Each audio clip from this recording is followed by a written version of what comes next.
Guys, this is going to be an awesome episode. We're going to be talking about how to become the CEO of your life and of your family. This young lady we're going to have on, truly amazing. She's a mom of 4 beautiful daughters. She's an amazing wife, author, speaker. She's the Swiss Army knife of positivity. I'm so grateful to have her to come on the show. And I also got to give a big shout out to Mr. Sam Rivera. If it wasn't for Mr. Sam, we would not be here today. So welcome to the show. Good morning. How are you? I am very well, Richard. Thank you for that amazing introduction. It just has me all hyped up and ready to go. I love it. And I'm very grateful that you actually get a chance to take the time to hang out with us today. My first question is, what is your definition of resiliency? Wow, that is a great way to start it off. If I had to define resiliency, it's the ability to stay grounded when things are constantly moving around you. No matter what happens, no matter what curves, your feet stay planted while you kind of move with the ebbs and flow and stay grounded in your faith, stay grounded in your purpose, staying grounded in what you see as your future is what I would personally define as resilience. And I say that for a reason, because things move so quickly around us, especially with a fast-paced environment between social media and AI. So it's almost difficult to stay. It's not as easy as it once was to stay grounded. So I think it's more challenging now than it was before. So I would define resiliency as literally the ability to just stay solid. I love it. So give us a quick down and dirty. Where do you come from? Where'd you grow up? And how did you become such a force like you are today in the world? Oh, wow. So to start, I am just from a small town, Dayton, Ohio, is where I was born and raised. Proud, of course, to be a Buckeye in a couple of different ways, from being from Ohio and that's actually attending the Ohio State University. So that's a great thing. I am also the youngest of 4. So I come from a household with siblings. I was raised by a single mother. So our dynamic was roller coaster. I like to put it like that. It was never a dull moment. But it actually is what defined my future without me knowing it. It was kind of happening in the background. So being the youngest, I was privileged or, able to see a lot of different things, just, oh, okay. So this is how you move through life. This is how you make decisions quite early. So that led to me getting married quite early. I got married at the tender age of 21 years old. We're super proud of that. Still married to this day. We'll be celebrating 17 years. So that's great. But my marriage is what led me into entrepreneurship. I just wanted to be the traditional career. I was studying biology at Ohio State to go be a doctor. My husband wanted to start a business, and that just introduced new roller coasters, new directions, new paths. And from there, it just led me into the financial services industry where I serve other entrepreneurs in different capacities. All right. So let's talk, because I grew up on the wrong side of the tracks. And I was never supposed to be an entrepreneur. And some of us grow up, people that look like me, that look like you, that were like, you're not supposed to be an entrepreneur. You're not made. We're not built like that. Maybe just take a regular job and be happy working 9 to 5, have a couple kids, maybe buy a house, and then that's life. So what made you? Obviously, you and your husband decided to become entrepreneurs, but that's a hard road. And especially as a young couple, that's a really hard road to go down. So and I realize that if people don't talk, have that conversation at the kitchen table, honey, I want to start a business. This is what it's going to take. And if they don't have that conversation down the road, it's going to be an even harder conversation. What was that like? Because, my wife is my CEO, my wife is my COO. So what was it like, partnering and starting a business? Because, if one's in, you're both in. You know what I mean? So what was that like? How was that? What was that first conversation like? Well, see, the thing about with my husband, what makes him very special and made the journey worth traveling, because neither one of us knew what was involved with it. We didn't know what the journey of entrepreneurship looked like. But what he was able to do was to paint a picture. He was able to give a clear vision. I don't know what it's going to be like on this path, but I can tell you where we're going. This is what we're doing it for. This is what we're going to do. This is why. This is the life we're going to live.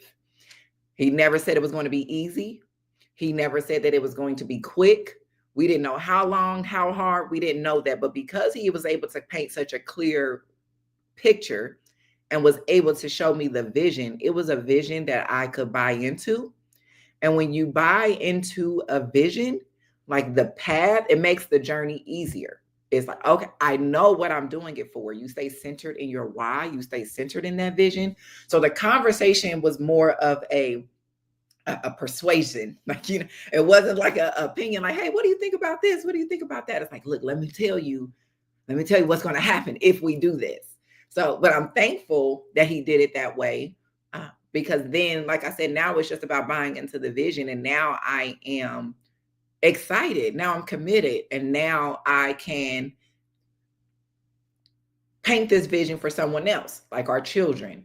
So when they experience and when they see what we're doing, since I'm bought into the vision, it's easier for me to sell it to my children. And I think people mistake vision painting for, I hate to use this word because it's used with negative connotation, but for like manipulation or something like that. And it shouldn't be confused that way. We need the vision to know where we're going, because if we aim for nothing, we'll hit it with 100% accuracy. So we need the vision. And I love that. And I love the Bible scripture, you know, without, and I'm quoting, I mean, I don't remember the exact quote, but without vision, the people will perish. Mm-hmm. You know, and I believe, like, that's why I have a vision board. I have everything. I have my screensaver on my phone. I have my vision board. But, you know, I know that if my wife feels something is off, 99.99%, she's right. There's something off. So I think sometimes, you know, even men have this, if their wife says, honey, maybe we shouldn't do this at this point. You know, maybe I think if we listen to our wives, especially because they have that seventh sense, not just a sixth sense, but a seventh sense, maybe business would be a lot easier because they pretty much have a feeling when something is off. Am I correct? Oh, absolutely. That intuition goes a long way, and it can be used to the advantage for leaders. When you know how to surround yourself with women that have strong intuition, it is giving yourself an unfair advantage, and people don't utilize that all the time. So let's talk about, because this is what I really want to talk about is I love everything you're doing. I've been following you on social media, following your LinkedIn profile. I love what you're talking about. And I really want to talk about the 3 levels of wealth building. Because, you know, a lot of people think, oh, there's rich and wealthy are the same. Two totally different. You know, I come from the South. I lived in the South for a while. And there's such thing as new money, and then there's old money. Yes, it old is. Money is generational wealth. New money is just money for now. So let's dive into the 3 levels of building wealth. Oh, absolutely. Because we are probably like right in the center of that first level. So first off, the 3 levels of wealth building, number 1 is wealth creation. And I'm going to define that here shortly. The second part is like wealth development or acceleration of some kind. And then the last level, or the third level, I should say, is wealth preservation, where you're trying to ensure everything that you have managed to build for yourself, you can preserve and transfer to the next generation. But let's go into level 1, because this is critical, guys, for us to understand, because we have so much opportunity swarming us as far as making money, income. So we confuse high income with a form of wealth. when it is just a source to actually create wealth. So if I had to define wealth creation, it's really when you have an asset that you own or have some type of control over, where the value of that asset is increased and then it's recognized and solidified. So for example, if we are executives and we're making high amounts of income, we have to convert that income to some type of value, whether we create a real estate portfolio or we create some type of stock portfolio or a portfolio in general. And then that goes up in value. Or as a new business owner, if you start a business from scratch and then you grow and scale that business to a multi-million-dollar business, and then it gets evaluated because you want to sell it or for some other type of liquidity event or for some type of insurable interest. So somebody tells you what it's worth. Oh, now your business is worth 10 million. Well, that is the wealth creation. The wealth has been created because the value has increased and it's been recognized, solidified, and now you can convert that to go to the next level of wealth development. Now, how do I take this 10 million and multiply it? And in your multiplication phase, you realize, okay, I can't take this with me. How do I preserve as much of it as possible to keep generating income from my family for as many generations as possible? So those are the 3 levels of wealth. All right, so let's go a little bit deeper in each part, because I believe, I don't care if you have a 9-to-5 job. I believe everybody should have a side hustle. Everybody should have something, like you said, that you can sell or you can create something for your children, put them to work.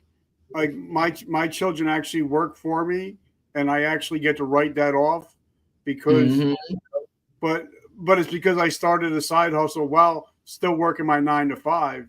Like my friend Gary Vaynerchuk said, your 9-to-5 pays your bills, your 10-to-2 builds your legacy.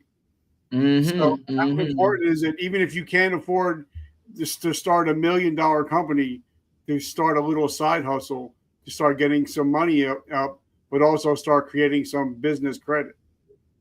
Yeah. First of all, multiple sources of income is almost a requirement these days. We see how these prices are going up. Like it's imperative, but it also helps you create or increase the value of the most important asset anyway for your family, which is you. You are the most valuable asset in your family. And we say that in a couple of ways, because you are your own personal economy and your family is also a business. So when you have to evaluate your assets in both of those perspectives, you're the most valuable asset. So the more skill development you increase and get to increase your income, the more valuable you become as an asset. So it's that income is needed because we can't create wealth without it. We need income. And if we're spending all of our income on our lifestyle expenses, whether you live the lifestyle you want or not, lifestyle is your living and all of your living expenses and everything. If you're spending all of your income for that, you don't leave the opportunity to create wealth. So we have to have those additional sources just to redirect it into our wealth creating efforts. And that's sometimes where also people kind of don't do it purposefully because things are so expensive, but don't get the opportunity to do. And, they're like, let's talk about people that look rich and people that are wealthy. Like the average millionaire drives a late model vehicle, no car payment, usually no house payment. You wouldn't tell if they were working 9-to-5 or if they were rich. They dress normally. They don't dress, as you would think of people dressing in bling and having these fancy cars. So let's talk about, what people that are worried about real wealth, how they actually live their lifestyle. They don't live it lavishly. They live on a budget and they do it very well. I would have to slightly disagree. Okay. Wealth is flaunted, but they flaunt it in different ways. Yeah. They may not put so much emphasis on things that are recognizable to the traditional eye, But sometimes the watch that looks like the least expensive is the most expensive. True. And Yeah. sometimes the toys that they may not drive it, but they may ride it on the water. There may be boats, there may be multiple homes. But the one way that wealth is flaunted that I actually agree with and appreciate is how much money you give away. Yes. So we don't, and everybody has their experience. As we speak about biblical principles, everybody has to do their 40 days in the wilderness. That's just kind of how it goes. Everything happens in seasons. So sometimes new money, they want to explore what it's like to have that new money. They go through that season where they're buying the expensive things and they want to look a certain way, drive a certain car, live in a certain house. Everybody goes through that, and then it kind of hits you like, that's really not what it's all cracked up to be. I don't like that I have more money in my closet in my bank account or more money in my driveway than in my portfolio. It happens. It clicks. There is a transition where that occurs, but just don't think for 1 second that wealthy people aren't doing that same thing. But what they have done is they have bought the assets that pay for those things. And that's where the distinct difference comes in at. We do our 40 days in the wilderness. And when you come out of that wilderness, you learn I have to convert my income to valuable assets that are then going to pay me so I can buy all the nice things I want to buy without the exchange of time to be able to do that. And I agree with you 100%. I had the authors of Rich Dad, Poor Dad on the show, and that was something they talked about. They talked about they asked themselves, how can I afford these things? What can bring me the assets so I'm afford to buy the beach house? I can afford to buy the nicer cars, but they wanted to make sure, okay, if I stopped working, is my money going to stop working when I quit? Exactly. So let's talk about development, because that's part two of the 3 pillars. I tell people all the time, before you invest in something, invest in yourself. Mm-hmm. I took, I don't know, I think I'm up to like $150,000 in courses and classes and books and seminars. I rather invest in myself than invest in something, because now I can afford to buy the nice beach house, the nice cars, the boat, whatever. But if I didn't do the personal development first, I wouldn't get where I'm at. So talk about, first of all, is learning financial intelligence, and also doing personal development before you buy something. Because there's no sense of having a smartphone and still being dumb. Right. You know what I mean? Right. So talk about the personal development before you start getting into investing in things. Yes. I agree 100%. Again, because you're the most valuable asset in your family. So as long as you invest in yourself, you're going to always yield a larger return than most outside investments. So personal development is key to creating wealth. Typically, there is some form of like the things that you mentioned. When you have a skill that you want to perfect, that comes with needing to invest in it, whether it needs to advance your education in it, needing to scale it or build it out, or build an infrastructure behind that skill so you can take it to new levels. That is required, because that's you growing in value. You're going to yield the largest return. And then where does that return go? Because that usually leads to more income. And that's where the wealth development comes into, because now you've increased in value, you've created the wealth, I'm generating the income. And wealth development now gets into I'll just say it in the plainest terms, it's like investment allocation now. Like, you do have to invest in yourself first. That is the foundational component to your portfolio. You. Once you have reached a level where now I am producing the amount of income I need, and now I need a place to put it, that is the wealth development. Or if you've created a large lump sum, that is wealth development, because now we have to shift our perspective where we're not investing like individuals, we're investing like institutions. Because your family is a business. It is an institution, and it's in the business of growing in value, growing the value of your last name. But you can't do that if you are investing from an individual perspective. Institutions diversify their portfolio. You kind of concentration is what's going to produce the income. You're concentrated on yourself, enhancing your skill. That's what's going to make you rich. Diversification is what's going to make you wealthy. That wealth development is now, okay, now I need to clearly build a team here. I need to be able to have conversations with professionals about where I want my wealth to go. What do I want to do with this value that I've created? What's next? And building that team to produce the investments to develop your wealth further is the next step. That's why you want to have that literacy, because you have to be able to communicate with those people. You got to be able to talk at their language. You got to be able to tell your accountant what you want to do. You got to be able to tell your investment advisors what you want to do. You have to be able to tell your estate planning attorneys how you want your legacy to be left.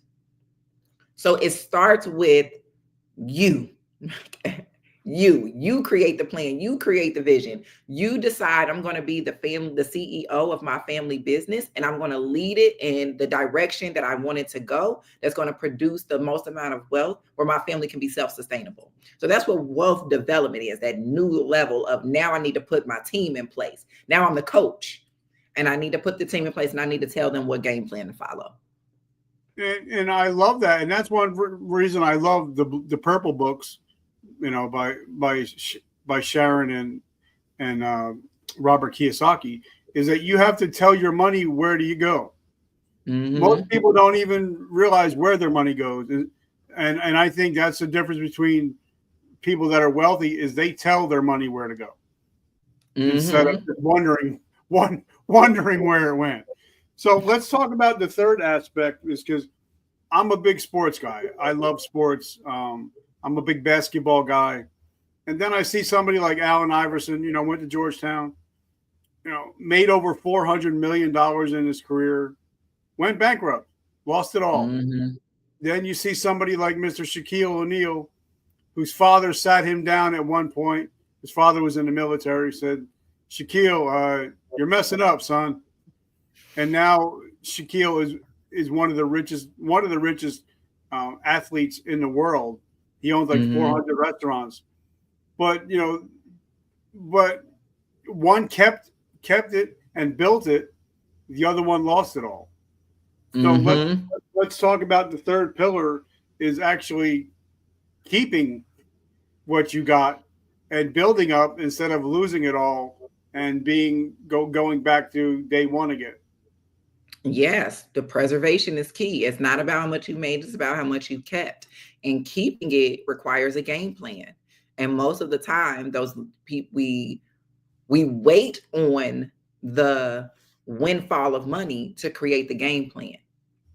So if the money comes before the plan, you're going to spend it. But if you have the plan before the money, you're going to keep it. So the key to it is, what game plan are you following? Like, I encourage you to, when you step in that role of family CEO and you're carving out and you're creating that vision, that mission, and those values that you're going to follow, what is the game plan? It's like, hey, I want to be able to create a structure for my children where their education is going to be provided for. They know what roles we need in our family business, and we're striving to create that. Do I just want to become a master investor like Shaquille O'Neal? So my investment allocations are going to be key. And who do we have on our team to make us execute that with efficiency? We also tend to operate in fear. That's why we don't put the plan together. Because when you start to work on the plan, you realize who you need. Like, oh, I need these people and these people and these people. And then this fear of, I don't want to bring them in. I don't want to pay for that just yet, or I'm not ready for that yet, or I'm not making enough money. Maybe once I do this, then I'll think about that. Like, all these, you start building these things in your mind of why you shouldn't build the plan. And then the money comes, and now you're in spending mode, because that comes easily. Money is like water, when it's sitting in a cup. If you don't drink it, it's just going to evaporate. Yeah. And that's what money does. It's just going to flow through your hands easily. You can spend it with ease. Planning takes time. So the wealth preservation is about having the plan from the wealth creation phase. You've had a plan this whole time, and you've just been working the plan. How much money do you want to make in a year? Okay, how much do I need to have to invest that to yield that type of return, to produce that type of income? Like you have to know what plan you're working with. And I can't stress that enough, because most of the time when I'm speaking to clients and when we're helping them either manage or preserve their wealth, and we ask, okay, what are we trying to achieve? That's a new conversation that they're having that they never even thought about. They've just been out here making money. Oh, I've just been worried about making money right now. I haven't thought about what I want to do 20 years from now. Those who forget the ultimate is a slave to the immediate. Say that We again. have to know Say the that. ultimate. Say that again for the people in the back. For the people in the back, if you forget or negate the ultimate, it's because you are a slave to the immediate. If you're not thinking 25 years down the line, you're behind. We have to think bigger. We have to think bolder. We have to think longer. And then that's how we can get to preserving what we keep, because we're thinking about further ahead. I'm not worried about today. I'm worried about tomorrow. I want to keep this for tomorrow. So it just changes your perspective. Okay, so then let's talk about parenting, because a lot of it, what we teach our children, like I was growing up, the words I heard all the time, and I can't stand it, is, oh, we can't afford it. Mm-hmm. Or money don't grow on trees, or, all these negative connotations with money.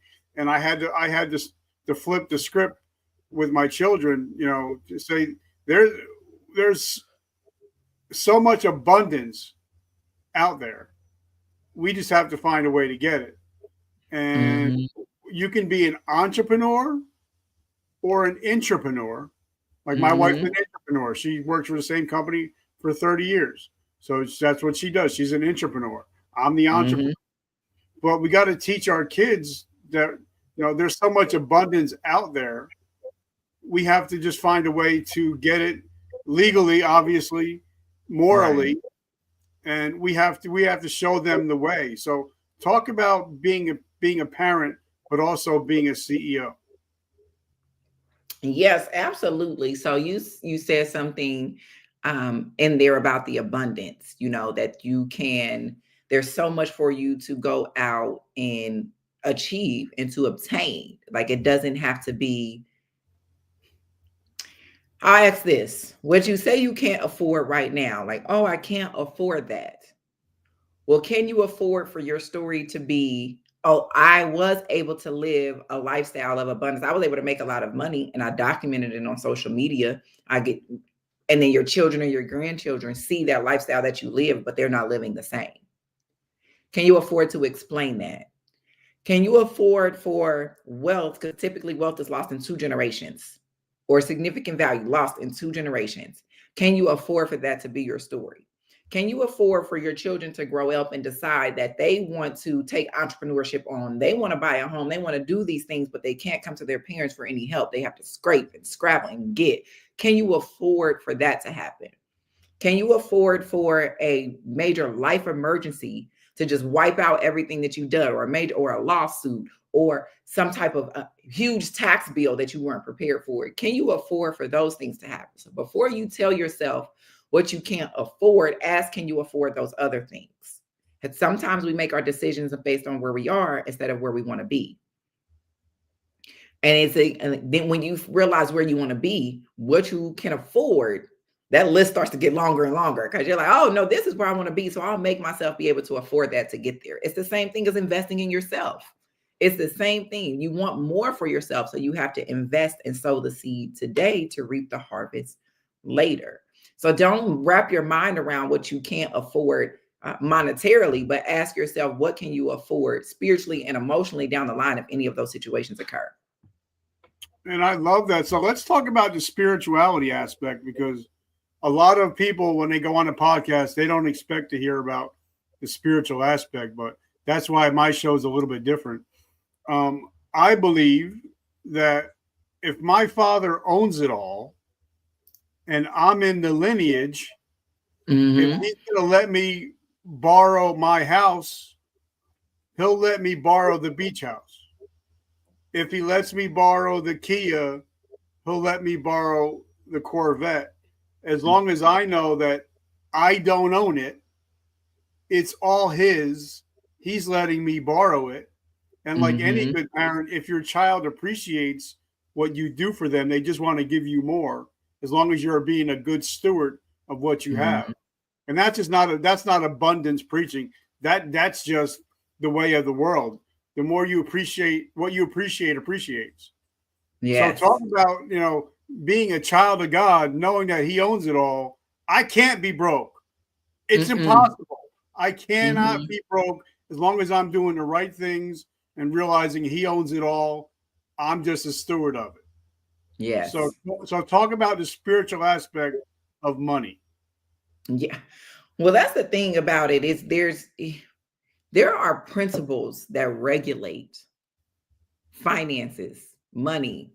Like if you follow the principles, so especially to whom much is given, much is expected.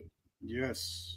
So if you are asking for this abundance, if you are receiving this abundance, you have to be willing and understand the responsibility, because you are responsible to leave an inheritance to your children's children from that abundance. You were given a lot, so much is expected for you to build the foundation and the infrastructure that your children can proudly stand on, confidently stand on, where they can continue the legacy that you started. Another principle that is important to live by is, where there is no counsel, the people will fail, but in abundance of counsel, there will be victory. You cannot do it alone. Yeah. Agreed. No one is self-made. Yeah. You go just as far as your belief system allows you to go. And if you think that you're going to do it by yourself, you are sadly mistaken. That's not going to happen. That's a biblical principle that we must live by when it comes to our finances. Those are 3 of them just right there. If we aren't grounded in those principles, then we move at the way of the world. And we know what the result of that is. We know what the result of that is. So if you're not familiar with the wealth principles that's centered in the Bible, I will become very familiar with those. If you are striving to build wealth, you have to do it off the principles. So everyone should study. All entrepreneurs should understand the wealth principles, period. If it's not grounded in that, you're just going to go from rags to riches back to rags again. I love it. And I think that goes back to the power of the 5 people that you hang out with the most. You are the average of the people you hang out with. So if you're hanging out with people that aren't talking about success or family or important stuff, and you're just hanging out with people that are just doing it the way of the world, well, then you're going to get what you get. Right? That's absolutely right. Absolutely right. So what's going on in your world today? How can we get in your ecosystem, and how can we support your mission? No, I love it. Thank you. So first off, I try to keep it simple. So if you want to get into the ecosystem of me, I am on all platforms under my name, Lavaisha Davis, everywhere: Instagram, LinkedIn, Facebook. But if you are committed to becoming the family CEO, and you're trying to build your wealth plan and trying to organize your team, and now you just don't know what steps to take, we have a thriving community that with like-minded individuals in that same place. So you can join our community at mywealthandlegacy.com. And in there, we are creating family CEOs every day. And those family CEOs go and create the vision and the mission for their family that they can buy into. So on this journey to create wealth, which is not an easy one, just like in personal development, when you're striving for success, you hear a lot of no's. When you are striving to create wealth, you're going to take a lot of blows, and you're going to need support along that way. So these like-minded individuals that's becoming the family CEOs is definitely a place I will welcome everyone who is in that same mindset to be. I love it. Now that's normally the last question, but it's because it's you, I got one more question. We're in a very turbulent world right now. I had my friend Iron Chef Simon Majumdar was on, and ever since COVID happened, we've lost over 100,000 restaurants in the United States. Some people are driving Uber, DoorDash, just to pay the bills. So if I ask somebody to do something in 7 days, they're never going to get to it. But if I ask somebody that's listening to us right now to do something in the next 24 hours, they're more likely to do it. So if somebody is struggling with their faith, what can they do in the next 24 hours to find some peace? Woo. So here's the thing. Our 24 hours to find peace is different than God's 24 hours to find peace. Yes. So I would be mistaken if I said I had something for you that's going to deliver what God has intended for you to find your peace in that amount of time. I would be misspeaking. I would not be right to do that. But what I will tell you is in the time of trial, your faith is called to testify. So if you are troubled with peace, Philippians 4 tells us that only God will be able to provide us a peace that surpasses all understanding. If you are struggling with that peace, faith is the only thing that's going to provide that for you. So if you can rev it up in 24 hours, if you can become inundated with God's word, God's people, who he is sending in your life to provide you peace that you may be ignoring because he only works through people. Unless you can submerge yourself in that, you're not going to find the peace anyway. The peace is always going to be in his word. God's will never conflicts with his word. So it's going to be, if his will is peace for you, it's going to be in his word. So that's where it's going to start. I don't want to say that magic is going to happen in 24 hours because God's time is the only good time. Amen. So I'm so grateful that we finally got a chance to hang out. Again, I want to thank Sam Rivera. Thank you so much for putting us together. I'm truly humbled and grateful. And guys, as I end every show, I'm a big Joel Osteen guy, and something that he says is every morning when we wake up, we have a choice. Mm-hmm. We can be a victim or we can be a victor. Mm-hmm. And as long as you listen to this show, every morning when you wake up, you're no longer a victim of your past. You're a victor of your present and your future. So thank you guys for always showing up. And remember that vertical momentum, the only way to go is up. I love you guys. Have an amazing day. Lavaisha, thank you so much for coming on today. It's been one of my favorite conversations of all time I've had. Oh my gosh, thank you. That is, now I'm going to have a smile. Nobody's going to be able to tell me anything now. Well, God bless you and your husband and your amazing children. I can't wait to see what you got coming up in the future. Thank you very much, Richard. Thank you.